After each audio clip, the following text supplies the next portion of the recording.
Hello guys, it's Nihantika Tasnim and welcome to my new another painting video.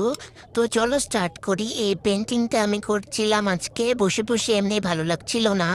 আর এই পেন্টিংটা করতে আমার প্রয়োজন হয়েছে মাত্র 5টি কালার, হলুদ, কমলা, লাল। তো এখানে আমি হলুদ, কমলা, লাল দিয়ে বেসটাকে ভালোভাবে ব্রাশ দিয়ে করে নিচ্ছি, বেসটা করে নিচ্ছি।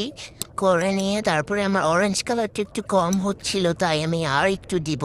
আর আমি যেই কালারটা দিয়ে পেন্টিং করছি ওটা হলো অ্যাক্রিলিক কালার। তোমরা চাইলে ওয়াটার কালার দিয়েও পেন্টিং করতে পারো। আমার কাছে ওয়াটার কালার ছিল, বাট ওইটা দিয়ে তো ভালো পেন্টিং হয় না, অ্যাক্রিলিক কালার দিয়েই ভালো হয়।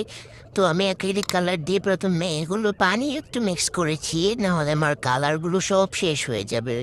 প্রথম ভিডিও এটা আমার ভয়েস দিয়ে। তো এখানে আমি একটা খাম্বার মতো, কি বলে ওইটা, মানে পাহাড়ের চূড়ার মতো একটা জিনিস কালো কালার দিয়ে এঁকে নিচ্ছি। তারপর আমি একটা গাছ আঁকবো। গাছ এঁকে আমি এখানে একটা দোল নাড়িব, এই খাম্বাটা ফিল আপ করে নেব, তারপরে গাছটা এঁকে নেব। তো চলো, গাছটা করার জন্য একটা ঝাড়ুর মতো ব্রাশ হলেই চলে। তো আমি এই ব্রাশটা, ভালো ব্রাশকে আমি মানে কি বলবো, দমড়ে মুছে ঝাড়ুর মতো বানিয়ে ফেলেছি।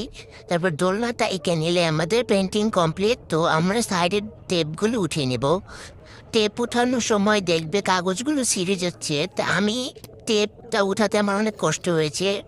আমার সব পিস ছিঁড়ে যাচ্ছিল আর পেন্টিংয়ের রং কিছু কিছু উঠে যাচ্ছিল। তো আমি লাল রংটা দিয়ে ফিল আপ করে নেবো আবার। তো আজকে এই পর্যন্তই, সবাই ভালো থেকো, সুস্থ থেকো, আল্লাহ হাফেজ।